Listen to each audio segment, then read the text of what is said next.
대한민국 중심 채널 KBS 1라디오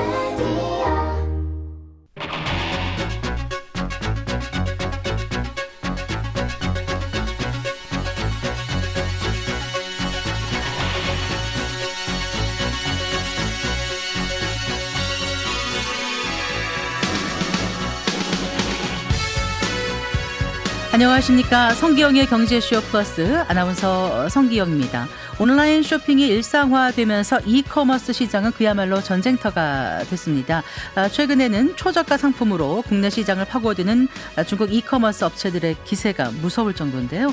알리, 테무 효과로 지난해 중국 직구만 무려 3조 원대를 돌파했습니다. 소비자와 판매자를 블랙홀처럼 빨아들이면서 국내 시장을 뒤흔들고 있는 중국 이커머스의 공습을 어떻게 봐야 할까요? 소비자 입장에서 마냥 좋기만 한 일인지 또 국내 이커머스 업체들은 어떻게 대응해야 할지 알아보겠습니다. 최재섭 남서울대학교 유통마케팅학과 교수 그리고 한국유통학회장을 지내신 김익성 동덕여대 뉴 에듀케이션 칼리지 원장 두 분 함께하겠습니다. 어서 나오십시오. 네, 안녕하세요. 네, 반갑습니다. 이거부터 여쭤볼까요? 혹시 두 분 알리 테무에서 물건 사 보셨는지요? 많이 들어가 보기는 하는데요. 네, 들어가는 보시는데. 뭐 많이 들어가 보기는 하는데 선뜻 손은 안 갑니다. 왜요, 교수님? 이게 이제 어떤 그 장벽이 있는 것 같은데, 그러니까 심리적으로 가격을 대할 때 최저 수용 가격이 있고 최고 수용 가격이 있는데, 네. 예를 들면 이건 너무 싸서 믿을 수 없어, 내가 이 정도 가격에 살 수 없어 하는 것이 이제 최저 수용 가격의 한계고요. 네네.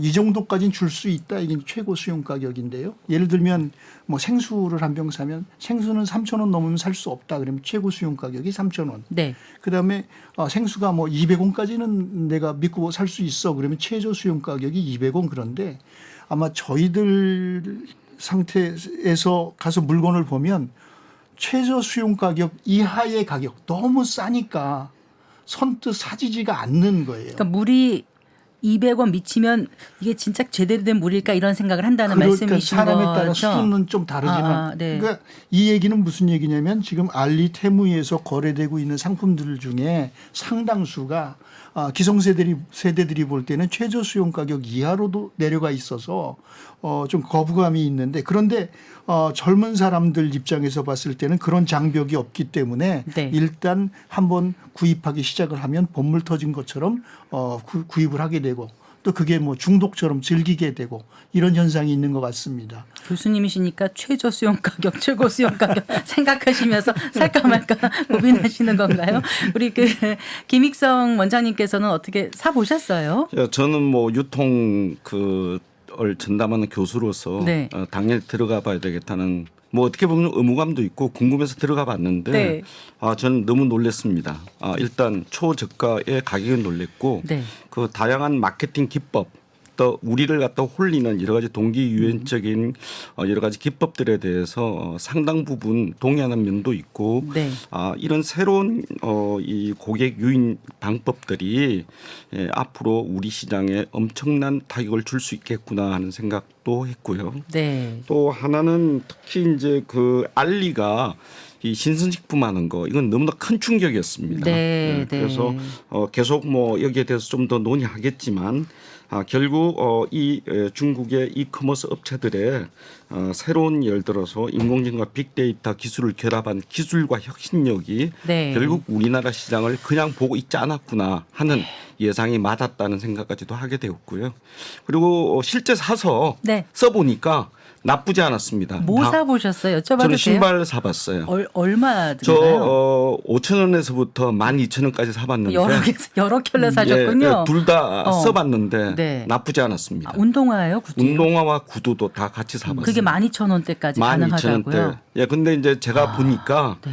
여기서 문제가 발생되는데 지적재산권에 문제가 될 만한 그런 상표 도용이 있었어요. 네. 남 보기에는 뭐 다른 유명한 스포츠 업체 건데 네. 예, 실제 보면 아닙니다. 그러니까 예, 이른바 가품. 그렇습니다. 네, 그런 거죠. 네. 어쨌거나 지금 12,000원의 운동화 구두를 산다는 게 이렇게 사실 좀 쉽진 않지 않습니까? 그렇습니다. 뭐 시장 이런 데 가면 가끔마다 실내화 같은 거라든가 아주 그런 게 좀 싸게 파는 경우도 있긴 합니다만 그래요. 근데 초저가가 아니고 초저가 혹은 극초저가 이렇게까지 극초저가. 네. 표현을 하더라고요. 얼마 정도까지 보셨습니까? 이해 못할 가격이야. 예, 아까 뭐 제가 그래서 수용 가격. 오늘 네. 오늘 조금 아까 제가 캡처를 하나 떠서 가지고 왔어요. 아, 네. 예, 목걸이 1,260원. 남녀 공용 진주 목걸이 1,300원. 그다음에 우리 아이들 타고 다니는 이 외건 있잖아요. 접이식 외건. 네, 네. 대형 유아용 외건 19,000원. 네. 뭐 이런 식의 가격이고 기획 상품 같은 경우에는 뭐 가방이 500원, 귀걸이가 뭐 300원, 뭐가 800원 이런 식이고요. 그다음에 알리나 테무에서 팔고 있는 똑같은 상품을 우리나라 쇼핑몰에서도 발견할 수 있는데 네. 심한 경우에는 한 15,000원 정도 우리나라에서 팔리는 게 테무 알리에서는 1,000원 안쪽에서 팔리는 경우도 종종 발견할 수가 있습니다. 그러니까 어떻게 보면 이것이 정상적인 그 가격대가 설정이 돼 있느냐 안 돼 있느냐 하는 것을 우리가 조금 탐구를 해봐야 되겠습니다만 어쨌든 어떤 이 가격 공세, 이 마케팅 공세는 대단한 거다 이렇게 이제 봐야 되겠죠. 네. 아까 김익성 원장님께서 신성식품을 판다는 게 놀랍다라고 말씀하셨잖아요. 근데 이제 그렇습니다. 중국 이커머스인데 국내산 한우나 네. 뭐 과일 이런 것도 우리 이커머스보다 싸게 판다고 하더라고요. 네. 그래서 요즘 과일 값이 워낙 비싸서 사 네. 먹기 힘들다는 분들 많으신데 알리에서 딸기 사 먹는다? 뭐 이런 얘기까지 하더라고요. 네, 그래서 이제 알리에서 네. 딸기 값을 이제 1,000원에 팔았지 않습니까? 계란도 1,000원에 판 적이 있죠. 네. 이렇다는 얘기는 결국 알리가 갖고 있는 소위 소싱 능력이 대단하다. 그래서 재배를 하는 농가와 직접 계약을 한다거나 이런 걸 통해서 우리나라에서 직접 생산되는 또는 제조되는 네. 이런 가공식품이나 일반 이 농산품들을 바로 직구매해서 네. 신선도를 그대로 유지해서 제공하는 그런 프로세스를 이 알리가 갖고 있습니다. 그래서 네. 이게 더 이제 좀 더 지켜봐야 되겠지만 과연 이런 신선도를 어느 정도까지 유지할 수 있을 것인가, 일 네. 배송이 가능한가, 이게 신선식품의 가장 중요한 품질적인 문제거든요. 네. 이것들도 알리는 곧 극복하기 위해서 약 2,600억 정도 나중에 논의하겠습니다만은 네. 물류센터. 창고나 이런 배송 물류 시스템을 완비하고 있죠. 그리고 또 하나는 이렇게 신선도를 유지한다는 것은 미리 갖다 놓는다는 거죠.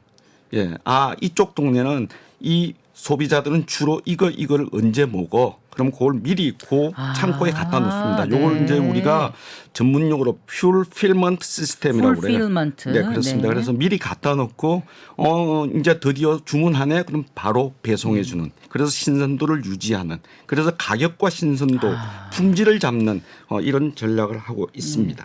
지금 이제 가격 저항선 말씀하셨잖아요. 네. 그래서 이제 사실 저도 아직 안 사봤어요. 그런데 확실히 젊은 층에서는 이게 아주 유행인 것 같아요. 뭐 알리깡, 뭐 테무깡 이런 새로운 트렌드의 알리 제품만 리뷰하는 유튜버들까지 생겼을 정도라고 하니. 네. 예, 요즘에 젊은 친구들이 어디 카페 같은 데 갈 때 뭐 커피가 맛있거나 빵이 맛있어서 가는 경우도 있지만 내가 거기 가서 좋은 풍경, 좋은 이 분위기를 봤다 그래서 사진 찍어서 올리는 것, 네. 뭐라고 부르든 쉐어라고 불러서 공유한다고 부를 수도 있고 조금 방송에서 적합한지 모르지만 자랑질하기 위해서도 올리는 것도 있고 그런데 네. 젊은 층들이 많이 하는 것 중에 하나가 이제 언박싱 영상 찍어서 올리는 거거든요. 많죠. 어떤 네. 상품.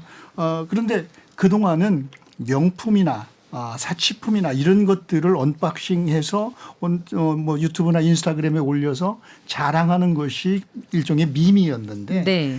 이제 그게 아니고 알리에서 테무에서 어떤 물건 사서 나 이런 거 샀는데 이런 정도로 뭐 좋더라 재밌더라 하는 걸 갖다가 영상을 찍어서 올리는 게 유행이 됐는데 네. 그걸 우리가 알리깡 테무깡 그래요. 네. 그리고 이제 아예 알리나 테무에서 물건을 사서 그것을 언박싱하는 알리깡 테무깡만 해서 올리는 유튜버도 이제 생겼단 네, 말이에요. 네. 근데 이게 이제 어떻게 보면 재미있어서 하는 건데 결과적으로 볼 때 알리나 테무에서 볼 때는 돈 들이지 않고 광고해 주는 마케팅 툴이 되는 거예요. 네. 그래서 그러다 보니까 알리나 테무의 그 쇼핑 앱 사용자들이 기하급수적으로 늘어나는데 아주 크게 기여하는 그런 현상이 된 거죠. 일종의 밈이다. 일종의 네. 현상이다. 이렇게 예. 보시면 될 것 같아요. 어느 날 제 휴대폰에 억만장자처럼 쇼핑하면서 딱 떴어요. 그게 이제 테무 슬로건이지 않습니까? 단돈 10,000원이면 뭐 나도 재벌처럼 쇼핑할 수 있을 거다. 아까 말씀하신 대로 목걸이가 1,000 얼마 막 이러면 그걸 딱 지불할 때 느낌이 너무 여유롭고 아주 가볍게 뭔가를 살 수 있을 것 같거든요. 그래서 지금 우리가 정말 고물가에 많이 지쳐 있지 않습니까? 그런 소비자들을 제대로 공략하고 있다 이 생각이 들어요. 김익성 원장님. 네, 현재 뭐 경기도 별로 좋지 않고 인플레이션이 가중화되고 있기 때문에 소비자들의 지갑 열기가 쉽지 않은데 네. 이때 바로 우리 시장을 갖다가 급습하고 있는 데가 알리 테무지 않습니까? 네, 네. 이 초저가에는 또 거기다가 하나의 그 가성비적인 그 게임 원리들도 또 작동을 해요. 얘들은 게임을 하는 것처럼 해놨어요. 네. 뭐 그래서 빙 돌아가는 데다가 이렇게 탁 맞추면은 뭐 네. 3만 원 뭐 합격하셨습니다. 뭐 공짜로 드립니다. 이제 이런 것들이 있거든요. 네. 자, 친구 5명 데려오면 80만 원 할인해 드립니다.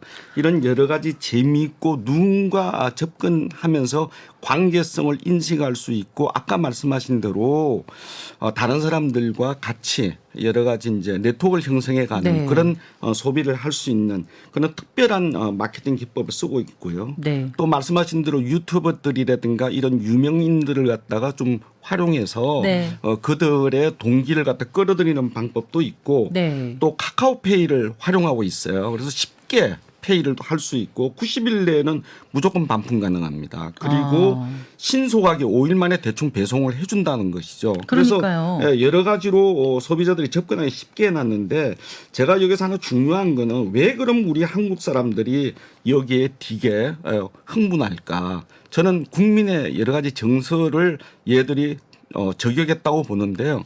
우리는 소위 얘기해서 호기심이 많고요. 남들이 하면 따라해야 돼요. 네. 한번 해봐야 됩니다. 그래서 같이 가서 이 얘기를 해야 되는 게 특히 MZ 세대들이고요.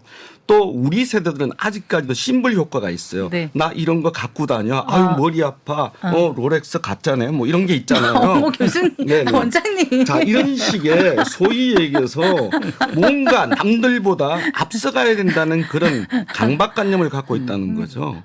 그래서 어떻게 보면 나쁘게 말하는 사람들은 냄비근성이 있다. 확 달아오르고 확 식는다는 얘기도 해요. 그렇지만 제가 생각할 때 이런 게 있었기 때문에 우리 빨리빨리 경제가, 문화가 네, 있었고 추동력이 유연하고 됐죠. 네. 발전한 거죠. 네. 그래서 저는 이런 것들, 이런 사회적 유형성이나 창의적인 이런 우리의 국민 정서 또 이제 어느 정도 재고자 하는 그런 네. 상징적 효과들을 알겠습니다. 많이 저격했다 이렇게 네. 봐도 될 것 같습니다. 잠깐 그 김익수 원장님 말씀하셨지만 정말 그 중국이 아무리 가깝다지만 어떻게 5일 배송에 무료 배송을 해주고 그 배송 기한 못 지키면 뭐 포인트까지 주고 뭐 그렇게 하는지 모르겠어요. 이제 뭐 물류가 실력입니다.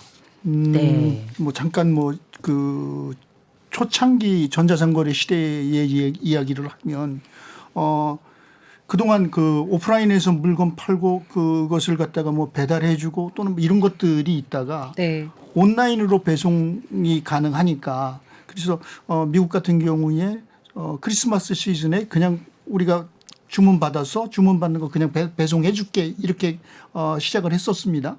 그러다가 2004년에 토이저러스라고 하는 그 아동용품 전문점에서 네. 크리스마스 선물 주문을 쫙 받습니다. 네. 아무 생각 없이 받는 거예요. 우리는 이거를 택배 회사에 맡기면 되겠다. 네.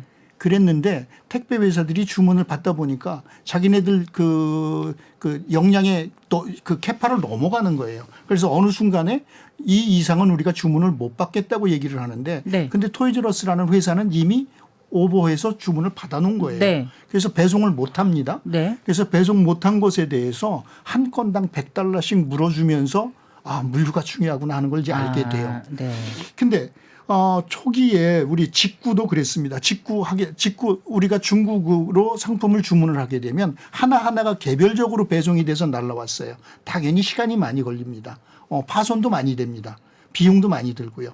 그런데 이거를 갖다가 알리나 테무가 어떤 방식으로 바꿔놨냐면 그러면 중국 내부에서 주문받은 상품을 중국에 있는 물류센터로 전부 입고를 시키면 그걸 개별적으로 배송하는 것이 아니라 한국의 물류센터로 일괄적으로 가지고 와서 네, 네. 거기서 라스트 마일만 책임을 지는 이런 형태로 바꿔놓게 되니까 5일 또는 그보다도 더 짧은 시간에 이제 배송이 이루어지는 거죠. 네. 그러니까 물론 여기에서 이제 오는 여러 가지 오버로드가 있어서 그 어떤 시스템에는 많은 부하가 걸리고 개선될 측면이 있지만 네. 이미 짧은 시간에 단시간에 한국에 배송이 될 수 있는 그래서 한국까지 도착만 하면 일단 하루 이틀에 배송이 되니까 네, 네. 그러니까 중국에서 한국으로 오는 그 시스템을 획기적으로 개선을 해서 5일 이내에 배송이 되도록 해놨고 네. 그렇기 때문에 5일 이내 배송 안 되면 그러면 우리가 포인트를 주든지 네. 변상을 해주겠다. 네. 여기까지 이제 자신감이 올라온 거죠. 예. 근데 직접 구입을 해보셨다고 하셨잖아요, 김익성 원장님. 네네. 근데 이제 어느 정도 괜찮다고 말씀은 하셨는데 그래도 그 모조품이라든가 저품질 문제가 항상 논란거리지 않습니까? 그렇습니다. 실제로 중국 이커머스에 쏟아지는 소비자들의 불만은 어느 정도인가요? 지금 현재 우리나라에서 알리나 예를 들어서 테무에 대한 우리나라 이 조사 통계를 보면요. 대충 한 60% 정도는 네. 지적재산권에 대한 문제들도 제기하고 있고요. 네. 그다음에 품질도 별 볼 일 없다.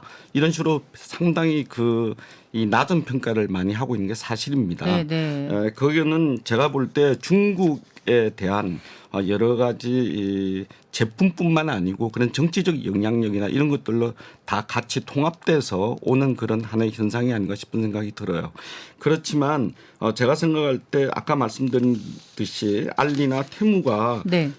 소위 우리나라에서 성공하려면 로켓 배송인 네. 쿠팡을 따라잡아야 되거든요. 네, 네. 그러려면 결국은 이들이 갖고 있는 특이한 기술 혁신 능력, 그래서 우리나라에 있던 빅데이터를 활용해서 AI로 미리 갖다 놓고 파는 네. 일 배송에 상당히 투자를 많이 할 것 같습니다. 네. 그래서 이제 그게 되면 지속 가능한 그런 우리나라에서의 판매가 가능하고 또 그걸 가능하게 하는 것이 알리와 테무의 모기업들이 알리바바라든가 이런 모기업들이 갖고 있는 투자 재정 능력입니다. 이게 지속 가능합니다. 네. 제가 여기 한마디만 더 하면 우리나라 쿠팡이 2010년도에 우리나라에 들어와서 14년에 걸렸죠.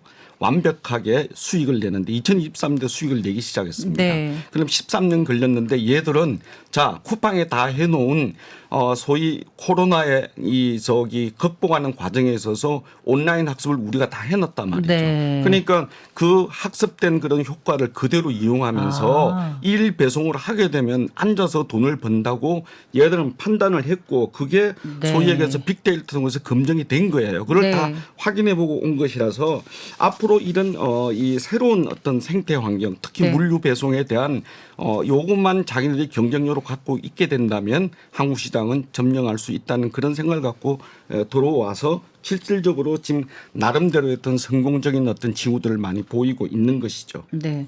소비자의 불만을 여쭤봤는데 다른 문제까지 지금 짚어주셨습니다. 네. 지금 이제 모조품 문제, 흔히 말하는 이제 짝퉁, 가품이요. 이걸 세관에서 완전히 잡아내기 어렵다면서요, 최재석 교수님. 오픈마켓이 가지고 있는 특성상 짝퉁 이슈는 늘 있을 수밖에 없습니다. 네. 왜냐하면 기본적으로 그 전통적인 오픈마켓이라고 하면 플랫폼이 있고 거기에 상품을 올려서 파는 사람들 우리가 셀러라고 얘기를 하는데 네, 네. 셀러들이 상품을 거기에 올려놓고 그 플랫폼에다가 수수료만 지불하고 판매하는 구조이기 때문에 네. 누구도 그 어떤 그 상품의 가품 진품 여부를 갖다가 판단한다든가 퀄리티 컨트롤, 그러니까 품질 관리를 하는 기능이 사실상 없어요. 네. 없는 그런 구조이기 때문에 짝퉁 이슈는 뭐 늘 존재할 수 있습니다. 그리고 우리나라에 들어오는 상품들 중에서 뭐 가품이 발견되는 경우가 있는데 짝퉁이 발견되는 것에서 90% 이상은 중국에서 들어오는 상품이라고 지금 알려져 있습니다. 그런데 지금 우리나라에 보면 지금 말씀하시는 게 이커머스 상에서 그렇습니다. 네네. 지금 저 직구상에서 네네. 그런데 우리나라에 상품이 들어오는 것이 보면은 작년 기준으로 봤을 때 6조 7천억 정도의 직구 상품이 들어오고 네. 그러니까 그 외국에서 이커머스로 구입하는 상품의 규모가 그 정도인데 네. 그 중에서 한 68% 3조 3천억 원 정도가 중국에서 들어와요. 네. 건수로 따지면은 한 8,900만 개 정도 1억 개 가까운 그 상품이 들어오기 때문에 네. 평택항 기준으로 볼 때 중국에서 들어오는 상품이 가장 많이 들어오는 항구가 평택항인데 네. 평택항 기준으로 봤을 때 세관원 한 명이 하루에 15,000개 정도의 상품을 지켜봐야 돼요. 근데 또 구조적인 문제가 뭐냐면 그 해외에서 상품을 직구할 때 네. 상품에 대해서 상품 번호라든지 브랜드명이라든지 이걸 기재하지 않고 네. 그냥 무슨 가방, 네. 그냥 모자 이렇게만 저 표시를 해서 들어오기 때문에 네. 가품을 골라내기가 상당히 어렵습니다. 그렇군요. 그래서 이 부분에 대해서는 그래서 좀 시스템을 좀 바꿔서 예를 들면 알리나 테무나 또는 제3의 어떤 이커머스 회사들이 한국에서 직구 주문을 받을 때 그 주문 사항을 우리 세관에 통보를 해주고 네. 우리 세관이 그 기초 정보를 가지고 상품이 들어올 때 그것을 갖다가 체크를 하게 되면은 가품 이슈는 많이 줄어들 것 같은데 네. 아직까지 그것을 강제할 수 있는 방법은 없습니다. 네, 알겠습니다. 그리고요, 그 알리 테무를 통한 그 개인정보 유출이 이게 걱정이라고 하더라고요. 그 약관에 있다는 개인정보 중국 위탁 이 부분 좀 짚어주세요, 김익성 원장님. 네, 이게 이제 가장 그 중요한 문제이기도 하는데요. 네. 그 우리가 알리 테무를 이제 활용할 때 중국에 내 이 신상 정보가 들어가면 네. 그야말로 내 통장이나 내 정보 뭐 어떤 걸 사고 파는 걸 다 알게 된다는 건데 네. 개인정보 처리 방침이 중국이 그렇게 아주 뭐 느슨하지는 않습니다. 중국도 상당히 개인 정보에 대해서는 상당히 정부가 중앙 통제를 하고 있는 그런 실정이긴 합니다. 그렇지만 그 내용을 보면 대충 그 개인정보를 자회사나 제휴사와 공유할 수 있다는 내용이 분명히 또 들어가 있고요. 네네. 그다음에 중국 정부가 사이버 보안법을 통해서 국가 안보를 이유로 데이터에 대한 접근을 요구할 수 있다고 되어 있어요. 그렇다는 얘기는 우리 정보를 걔들이 다 어느 정도 안보나 또는 여러 가지 자기네들의 어떤 이 개인적인 특성 분류라든지 소비자들의 어떤 이 나름대로의 어떤 이 제품 분류 뭐 이런 이 빅데이터 상의 어떤 그런 이 활용을 위해서 네. 걔들이 AI를 활용해서 분명히 사용하고 있다는 그런 문제점들이 있습니다. 그래서 네, 네. 이런 것들은 유럽과 비교해 볼 때 유럽 같은 경우는 이 소위 얘기해서 GDPR이라고 그래서 상당히 일반 데이터 보호 규정이 상당히 강력하고 개인정보를 해외에 전송한다거나 할 때 동의를 구하게 되어 있습니다. 네네. 그렇지만 중국은 내부적으로나 또는 정부가 그들의 나름대로의 어떤 안보나 또는 기업의 어떤 특정한 이익을 위해서 어떤 구조로든 분류화할 때 그룹핑해가지고 네. 활용하고 있다는 점에서 그러니까 그 알리테무 그 사이트에 가입할 때, 그러니까 그 개인정보 처리 방침을 통해서 수집된 개인정보 위탁 업체를 비롯해서 판매자에게 제공할 수 있다는 내용을 고지하고 있고 여기에 그렇죠. 동의해야 된다면서요. 동의해야만이 그러니까 살 수 이제 있습니다. 이미 이제 이게 다른 데로 갈 수 있다는 그렇죠. 가능성을 열어놓고 시작하는 거잖아요. 그렇지만 유럽이나 다른 선진국들은 개인의 이럴 때 네. 이러한 뭐 이유로 만약에 사용한다, 네. 그룹핑해서 사용한다.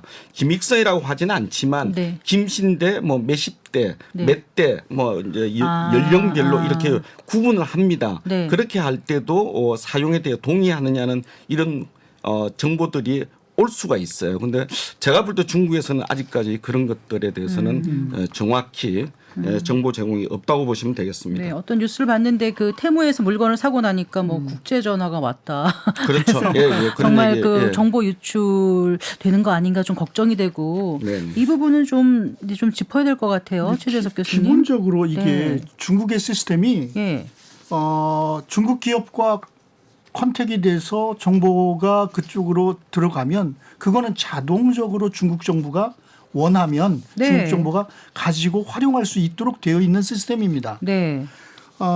물론 우리나라 기업들도 여러 가지 동의 절차를 거쳐서 우리나라 네. 기업뿐만 아니라 뭐 각국의 기업들이 동의 절차를 거쳐서 개인 정보를 수집합니다. 네. 다만 우리가 신뢰하는 건 뭐냐면 내가 동의하고 제공해 준 정보가 안전하게 보관되고 네. 그다음에 목적 외에 사용되지 않는다는 신뢰가 있는 거예요. 항상 그렇게 믿고 그렇죠? 해왔죠. 그런데 네. 이제 문제는 뭐냐면 중국과의 관계에서 우리가 그만큼 신뢰할 수 있느냐 하는 것에 대한 의문이 생기는 거죠. 네. 그래서 지금 제도적으로 보았을 때 중국 정부는 국가정보법 7조에 따라서 기업이 가지고 있는 정보를 수집할 수 있도록 되어 있고 그러니까 국가의 정보 공작 활동을 지지하고 협조해야 된다 이렇게 예. 돼 있다면서요. 그렇기 때문에 그러면 중국 내에 있는 중국 기업이든 중국에서 활동하는 외국 기업이든 그것을 준수해야 되기 때문에 이건 시스템화되어 있는데 그러면 우리는 어떻게 해야 되느냐면 네. 이 개인 정보가 안전하게 보관되고 네. 목적에 맞게 사용되고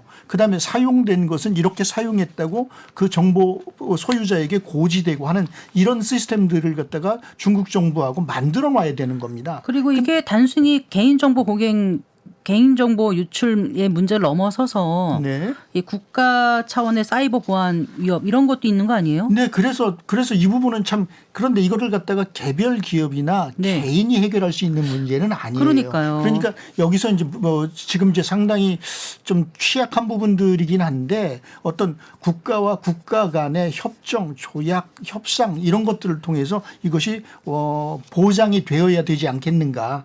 이런 부분인데 사실 기업이 할 수 있는 부분도 아니고 개인이 할 수 있는 부분도 아니고 정부한테 이걸 좀 해 주십시오라고 해야 되는 근데 지금 부분인 것 한중 같아요. 관계 이런 여러 가지 생각하면 그게 또 단기간에 뭐 네. 되리라는 그런 기대가 좀 어려운 것 같아요. 그래서 아마 네. 많은 사람들이 보다 더 이쪽 그 이커머스 특히 중국의 이커머스를 활용하는데 약간 좀 거리낌이 좀 있는 거죠.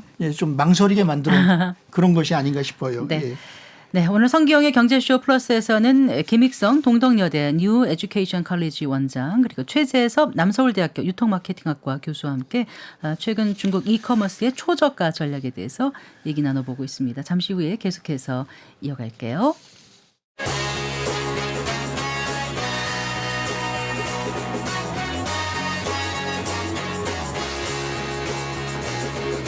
경제 시야를 넓혀드립니다. 투자의 지름길을 안내합니다. 돈 되는 정보를 발견하는 시간. KBS 1라디오 경제쇼.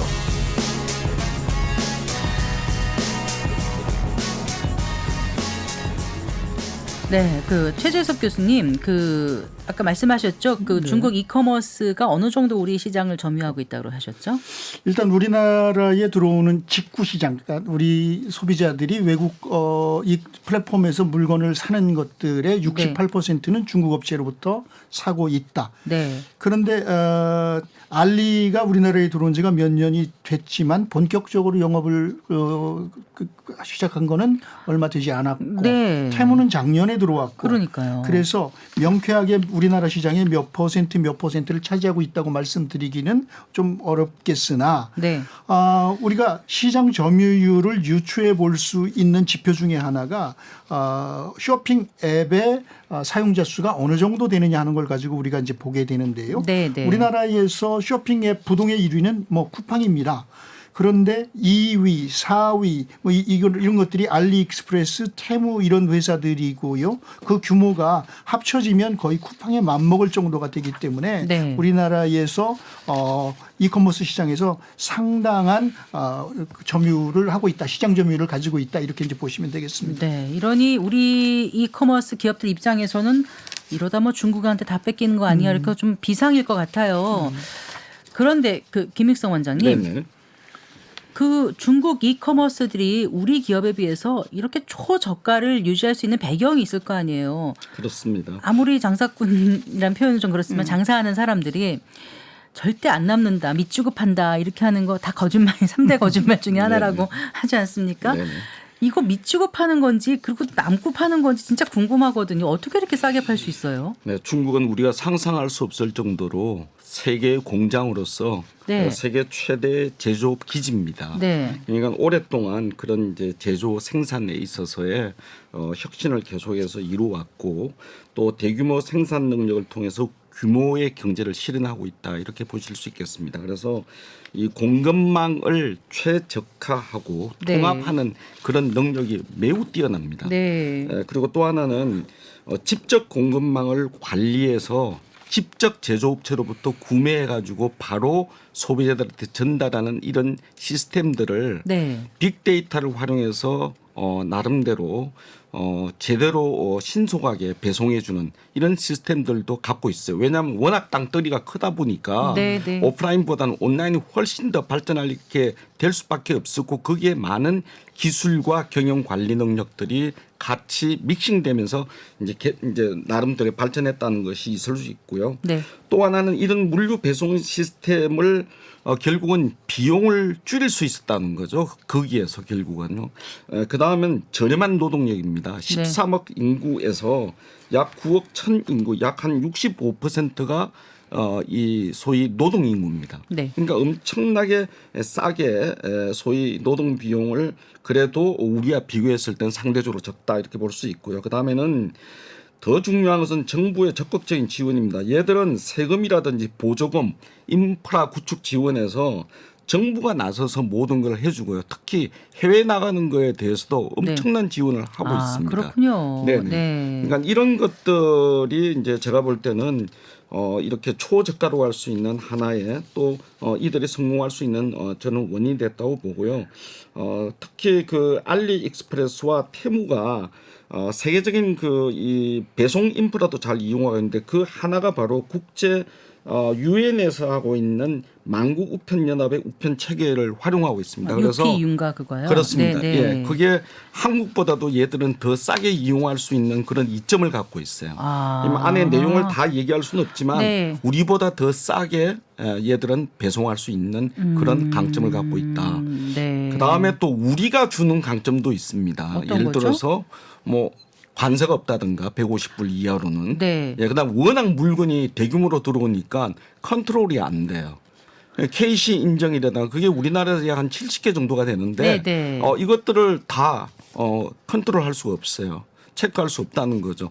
그다음 부가세 안 냅니다. 네. 그러니까 인정 비용 안 내죠. 이런 데서 오히려 우리 기업들보다도 더 유리한 경쟁 위치에 있다 이렇게 보실 수 있겠습니다. KC 인증이 어떤 거죠? KC 인정이라는 것은 규격 인정이라고 얘기할 수 있는데요. 네. 뭐 예를 들어서 모든 전기 제품은 이런 규격, 이런 표준적인 양식을 갖춰야 된다는 거죠. 네. 그래서 이게 다양합니다. 한 70가지 정도 우리나라에서는 된다고 보시면 되겠습니다. 네. 네, 표준화된 인정 규격. 그리고요. 테무 같은 경우는 뭐 소비자 판매 가격을 입점 업체가 아니라 테무가 직접 정해요, 교수님? 네. 그럼 어떨 때 가격을 내가 결정할 수 있을까요?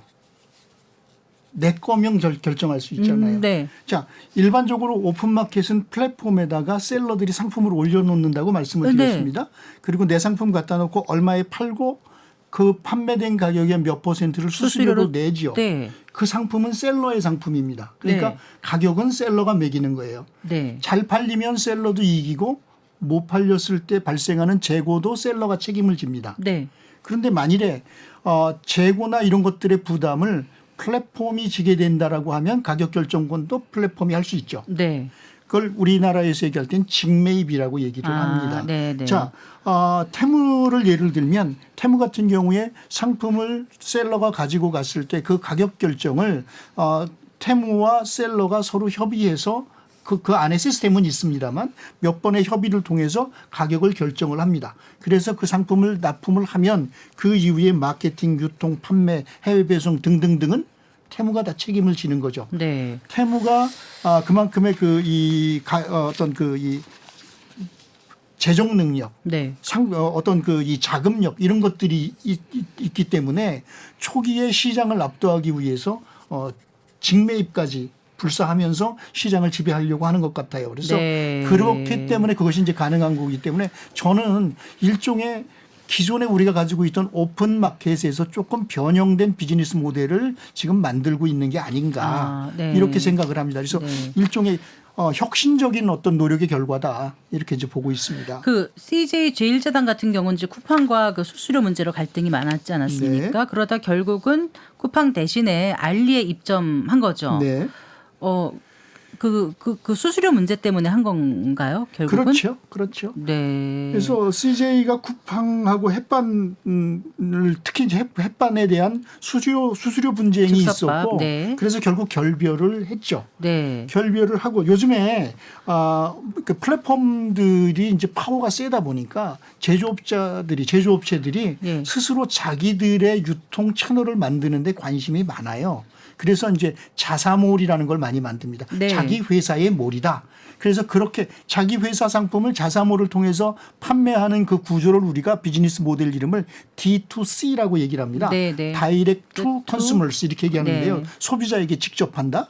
그래서 CJ가 선택했던 거는 자기네들이 활용할 수 있는 그 아주 큰 유통 경로인 쿠팡을 잃은 대신에 자기 회사의 자사몰 더 마켓을 중심으로 해서 유통 전략을 펴왔어요, 사실은. 네, 네. 그러면서 수수료도 줄이고 막 이런 방식을 통해서 상당 부분 그 리커버리를 했는데 어쨌든 온라인 채널은 필요한 거니까 그것을 강화하기 위해서 알리익스프레스를 선택을 한 거고요. 네. 그리고 알리익스프레스가 아시다시피 지금 또 뭐 한국 상품만 집중적으로 판매하는 K-에비뉴라고 하는 그런 이 사이트를 만들었고 네. 거기에 입점하는 상품에 대해서 당분간 뭐 영원히 그러진 않겠지만 네. 수수료 제로를 지금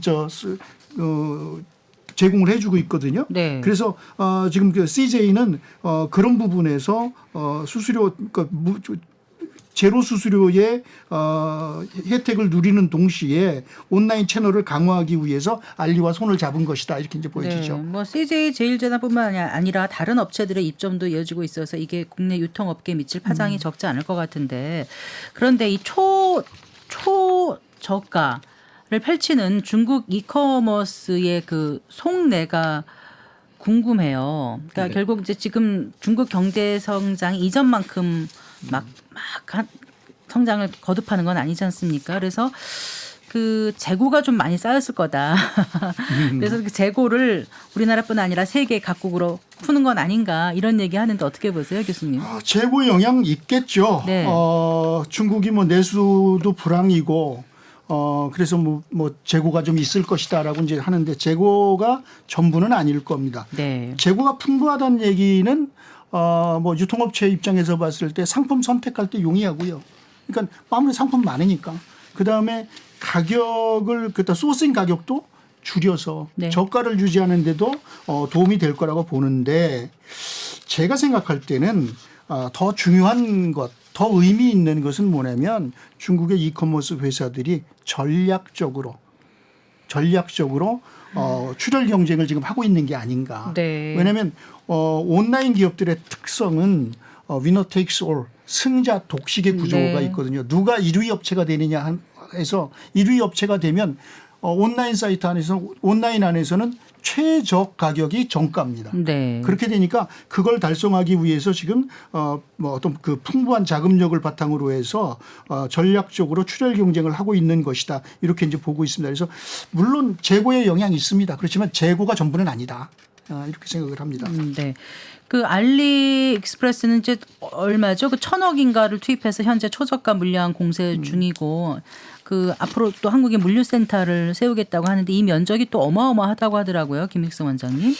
예, 계속 이렇게 투사에 공격적인 모습을 보이고 있습니다. 지금 뭐 예를 들어서 그 물류 배송 이 센터를 세우는데 약 한 2,600억 정도를 투자하고요. 네. 또 자기네들 이제 우리 한국의 중소업체들, 제조업체들이 들어오는데도 약 한 1,000억 정도 지원을 하고 있어요. 좋은 제품들. 네. 그다음에 소비자들 위해서도 약 한 1,000억 정도 지원을 하고 있고 이렇게 해서 다방면적인 지원을 통해서 이제는 초저가 외에 서비스 능력까지도 더 해주겠다는 것도 있고요. 그다음에 알리가 아까 CJ 얘기를 하셨는데 CJ는 사실은 그 택배와 문제도 좀 연결이 돼 있어요. 쿠팡하고 수수료 문제로 다퉜지만 네. 그것보다는 CJ는 해외로 나가고 싶은 거예요. 그때 네. 알리바바의 이제 소위 익스프레스를 이용하면 세계다 물건도 팔 수가 있고 네. 그다음에 자기 브랜드를 활용할 수 있어요. 특히 우리 이제 K푸드 관점에서 볼 때는 당연히 알리익스프레스를 갖고 가야 되고 또 자기네들이 한진택배를 이용한 그런 시너지도 같이 창조할 수 있기 때문에 네. 내부의 어떤 공급망 프로세스의 관리와 네. 해외의 새로운 어떤 그 판매망 또 자기 브랜드 가치를 시너지를 이용해서 더 확산할 수 있다면 그쪽으로 가는 것이 매우 유리하다 해서 이제 갖게 되는 거고요. 또 알리가 이 초저가를 통해서 우리 시장의 시장 점유율을 올리고자 하는 것 중에 하나의 더 큰 이유는 네. 자기네들의 가치 추가 서비스를 계속해서 확대하려고 하는 겁니다.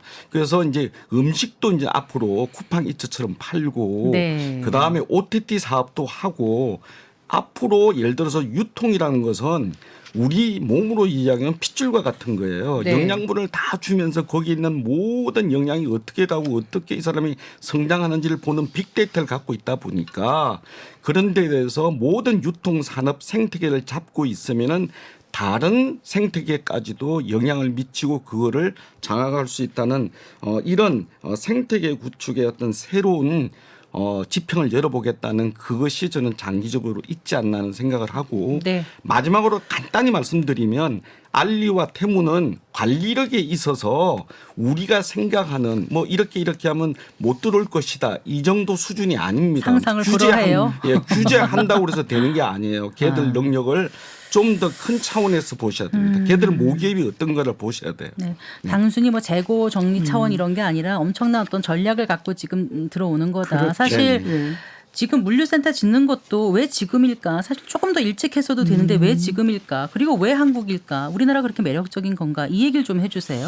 한 두 가지 정도로 좀 볼 수 있을 것 같아요. 네. 알리가 처음 들어왔을 때 한 6년 전에 들어왔는데 아까 김익성 교수님 말씀하셨지만 쿠팡이 열심히 노력해서 시스템 다 갖추고 흑자 기반 만드는데 14, 5년이 걸렸습니다. 네. 그러니까 지금부터 6년 전, 7년 전 코로나 이전에 우리나라 시장이 어떻게 될 거다라고 하는 것에 대한 뭐 확신이 안 들었거나 네. 아니면 시장이 어떤 그 일정 궤도에 올라가기를 기다렸던 게 아닌가 하는 생각이 들어요. 네. 그런데 코로나를 지나면서 쿠팡이 그 흑자 전환에 성공했고 시장은 이제 완벽하게 조건을 갖추었다고 보기 때문에 지금 들어가서 경쟁하면 된다고 이제 보는 것 같고요. 네. 두 번째는 이제 그럼 한국에 뭐 충분한 시장성이 있는 시장이 있고 그리고 좋은 시스템이 있고 네. 그리고 우리나라의 그 아주 지금 인천공항이 허브앤스포크 기능을 하고 있습니다. 네. 허브앤스포크 기능을 하고 있기 때문에 중국 입장에서 보았을 때 글로벌 비즈니스를 하기 위한 풀필먼트를 어디서 완벽하게 처리할 수 있느냐. 그게 인천이라고요? 인천과 평택, 강과 이런 지금 이 물류 여건들을 보면 그것이 충분히 커버되는 곳이 일단 이곳이다. 중국하고 지리적으로 가깝고 가깝고 전 세계 거의 200개 가까운 도시를 연결하는 어떤 항공 네트워크 활용할 수 있는 거 아니에요? 화물 환적 순위를 보면 우리나라 인천항이 아마 1, 2위 공항일 겁니다. 그러니까 네. 굉장히 경쟁력이 있는 공항인데 아까 제가 이제 허브앤스포크라고 그랬는데 허브앤스포크라고 하는 것은 들어오고 흩어지는 네. 기능인데 그것이 완벽하게 이루어지는 것이 지금 인천공항이거든요. 네. 그러니까 단순히 한국을 그냥 이렇게 지금 막 들어오는 게 아니군요. 여러 가지 생각을 하고 지금 들어오고 예, 있어요. 시장 자체로는 돈도 벌어지고요. 그다음에 이걸 기반으로 해서 글로벌 비즈니스도 할 수 그렇죠. 있고요. IT 보급 잘 돼 있는 나라죠. 예. 물류 인프라 좋죠. 그다음에 그렇습니다. 소비층 두텁죠. 예. 그럼 누적 제일 재고 처리도 할 중요한 수 있고. 고소득을 갖고 있죠 우리가. 그렇죠. 소득이 높은 시장이고요. 그리고 네. 너무 온라인에 잘 학습돼 있는 나라예요. 네. 그러니까 글로벌 네트워크 허브를 통해서 팔 수 있는 상당히 지리적 강점까지도 갖고 있기 때문에 네. 예, 그런데 그 중국 유통가의 자본력이 도대체 어느 정도 수준이길래 이렇게 공격적인 투자가 가능한지가 궁금한 게 아까 뭐 아무리 중국 정부의 지원이 있다 하더라도 미국 같은 경우는 이제 슈퍼볼 경기는 물론이고 뭐 인스타그램, 틱톡, 유튜브, 뭐 페이스북 같은 주요 플랫폼에서 중국 이커머스들이 아주 공격적인 광고 마케팅 하고 있지 않습니까? 네. 도대체 어느 정도의 자본력인 거예요? 그냥 심플하게 얘기를 하면은요. 지금 중국의 이커머스를 선도하고 있는 유통기업이 두 개를 얘기할 수 있습니다. 네. 알리바바가 있고 핀도더가 있고. 네. 핀도더가 테무의 모기업이죠. 예. 근데 지금 알리의 시가총액이 240조입니다. 아, 그렇군요. 테무는 260조예요. 그리고 네. 이게 이 기업들이 미국 나스닥에 지금 상장되어 있거든요. 지금 원화로 말씀하시는 거예요? 우리 원화로. 돈? 네. 네, 원화로. 예. 그래서 이 정도 자금력을 가지고 그리고 전략적으로 아까 전략적으로 우리 시장에 접근하고 있다고 했는데 전략적으로 접근하고 있고 그리고 지금 매년 경영 실적들을 보면 네. 뭐 매년 2021년에 흑자 달성을 하고 나서부터 순이익이 연간으로 봤을 때 2022년에 5조 8천억 원, 2023년 상반기에만 해도 순이익이 3조 9천억 원 뭐 이렇게 자금력을 가지고 있기 때문에 네. 우리나라 시장에 접근하는 데는 뭐 전혀 어려움이 없다. 이렇게 보시면 될 것 자, 같아요. 그러면요. 앞으로 이렇게 계속 엄청난 투자금과 물량 공세로 초저가 전략을 유지하면 자연스럽게 이제 교수님도 가서 사실 것 같고. 그럼 앞으로 우리 유통업계 어떻게 되는 거예요? 예, 뭐 이커머스 업체는 물론이고 저는 이제 그 생태계 우리나라의 유통산업의 생태계에 영향을 줄 거다 이렇게 이제 봅니다. 그래서 국내 이커머스 산업의 극단적인 위축이 우려가 되는데 네. 우리가 이제 공급망이라고 얘기를 합니다. 생산해서 그것을 유통시켜서 네, 유통해서 네. 그것이 이제 소비자한테까지 흘러가게 되는데 우리가 그동안 우리나라의 오픈마켓이나 이커머스 기업들은 주로 중국에서 저가 상품 소싱해서 우리나라의 플랫폼에 얹어서 이익 붙여서 판매하는 그 구조를 가지고 갔었는데 네. 그러면 중국 업체들이 중국 상품을 직접 소싱해서 한국 플랫폼에 들어와서 소비자를 대상으로 해서 상품을 판매를 한다라고 하면 우리나라의 이커머스 하는 플랫폼도 문제고 이커머스 상품을 파는 셀러들 특히 중소기업체들의 파산도 많게 될 것이고 네. 그러면 또 제조업체 자체는 또 이제 고사될 것이고 이렇게 돼서 산업 전반에 대해서 굉장히 많은 우려가 있게 되고요. 그리고 네. 또 하나는 이제 지금 이제 테무나 알리가 표적 시장으로 하고 있는 것은 저가의 편의품 중심이란 그렇죠. 말이에요. 지금은. 그래서 어제 뉴스가 나왔는데 이마트가 희망퇴직을 받겠다고 발표를 그렇더라고요. 했습니다. 네. 그래서 근속 15년 이상 된 이 중견 사원들을 대상으로 해서 희망퇴직을 받는다고 했는데 바로 우리나라에 이런 방식으로 영향받고 있지 않느냐. 마치 테무가 미국에서 달러샵이라든지 이 저가 상품의 온라인 오프라인 시장을 다 초토화시킨 것처럼 그런 영향을 받지 않을까 하는 그런 우려가 있는 게 사실이죠. 그런데 미국 이커머스 업체인 아마존도 처음에는 이제 고객 잡기 위해서 파격가로 팔다가 현재는 정상가로 뭐 돌아왔다고 하던데 김익성 원장님 어떻게 네. 보세요? 이 중국 이커머스 업체들이 언제까지 초저가 전략을 유지해 갈 수 있을까요? 초저가 전략은 우리 시장의 그 시장 잠재력을 갖다가 점유율을 높이겠다는 이제 그것인데요. 네. 이제 일단 그래서 브랜드 가치를 올려놓고 그 다음에 이제 로그인 전략을 쓰는 거죠. 쿠팡이 똑같은 일을 했어요. 네. 그래서 어느 정도 시점이 지나면 자 회비 더 내라 네. 이렇게 얘기할 것이고요. 네. 그 다음에 아까 조금 더 부언하자면 중국의 자본력은 이커머스 시장에 엄청난 자본 축적을 그동안 성공을 해서 했어요. 네. 그다음에 아까 이제 소위 얘기해서 텐센트 같은 경우는 세계에서 550조에서 1000조까지의 가치를 지금 얘기하고 있는 정도로 확대되고 있고 네. 얘들도 곧 우리나라에 들어옵니다. 그래서 틱톡이라는 그런 네. 동영상 그걸로 해서 들어오는데요. 이런 여러 가지를 갖다가 가능하게 하는 것은 중국이 갖고 있는 글로벌 네트워크, 그다음 중국이 갖고 있는 기술력, 특히 빅데이터와 인공지능을 활용한 그런 기술력이 또 경영 관리 능력을 우습게 보면 안 된다는 것입니다. 네. 그게 소위 이야기해서 세계의 삼성보다 100조가 더 높아요. 텐서트 같은 경우는. 네. 그래서 아까 말씀하신 대로 저는 그들을 함부로 규제를 한다고 해서 걔들이 그 규제하는데 뭐 조금이라도 문제가 생기면 그래 우리 그 규제 해결할게 이렇게 나올 애들이에요. 네. 예, 그래서 이런 것들을 생각한다면 앞으로 우리나라 시장의 유통 생태계에 네.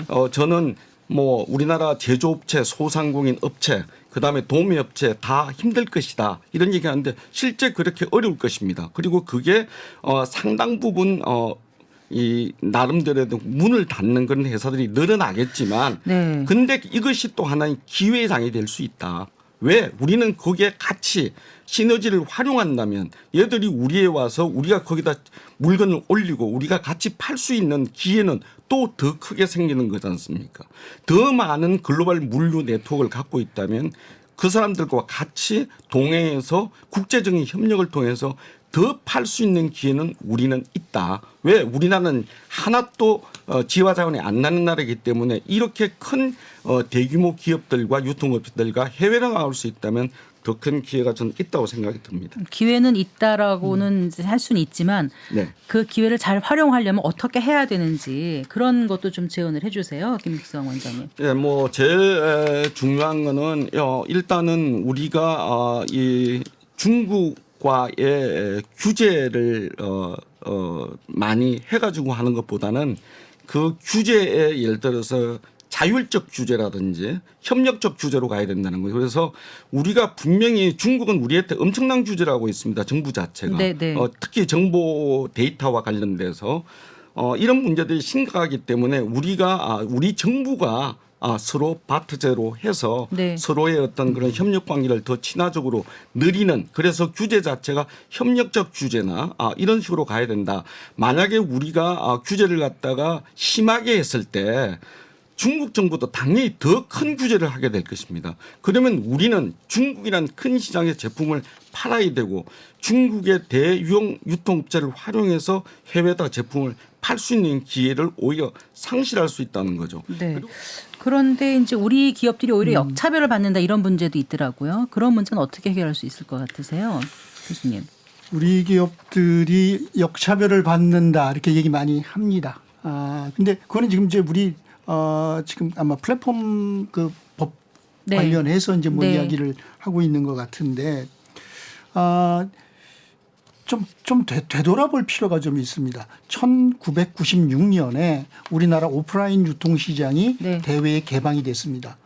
그때 많은 유통 업체들이 외국 업체들이 들어오면 우리 다 죽는다 이런 얘기 했었어요. 네. 그런데 우리가 지금 보면 그 대형마트 중심으로 해서 유통이 혁신해서 네. 우리나라에 들어왔던 외국의 유수의 굴지의 그 유통업체들이 오히려 철수를 했었죠. 네. 저는 역차별 뭐 이런 걸 하기보다도 지금 이제 김기성 교수님 말씀하셨던 것처럼 오히려 중국의 그 지금 이커머스 기업들 또는 제3의 국가에서 들어오는 이커머스 기업들이 일종의 매기 효과처럼 우리나라 기업들이 혁신하는데 기여를 할 수 있을 거라고 봅니다.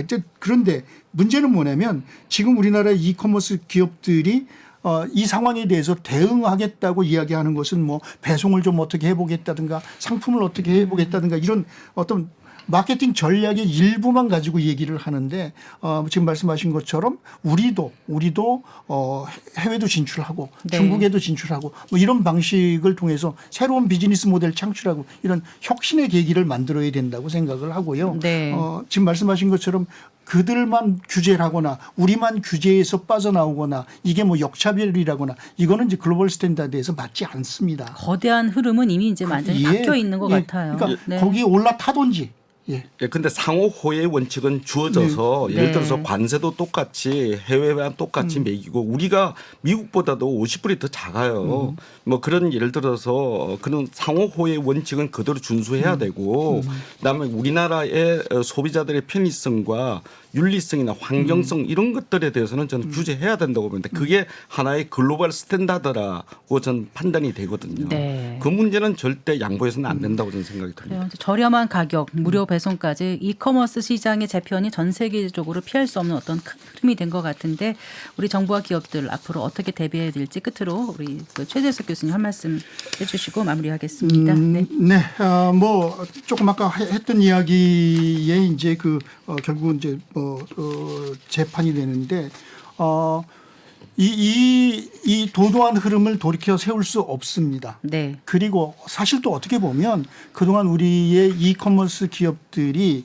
플랫폼을 소유하고 있으면서 그 플랫폼에 상품을 올려놓는 셀러들과 어떻게 보면 어떤 일정한 수준의 이익을 만들어내고 그것을 나누어 먹는 데서 안주했다고 볼 수 있습니다. 네. 그러니까 이런 환경의 변화가 우리나라 이커머스 시장 또는 더 나아가서 우리나라 유통산업이 혁신할 수 있는 계기가 될 수 있도록 그렇게 선용해야 되는 그리고 선용할 수 있는 그런 시점이라고 생각합니다. 알겠습니다.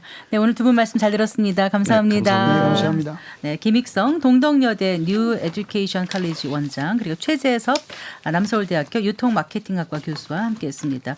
중국 이커머스 업체들의 물량 공세 속에 우리가 어떻게 대응해야 할지 얘기 나눠본 시간이었습니다. 성기영의 경제쇼 플러스 오늘 순서 여기까지입니다. 저는 아나운서 성기영이었습니다. 고맙습니다. 네, 감사합니다. 감사합니다. 제가 이제 여기 오기 전에 네. 그저께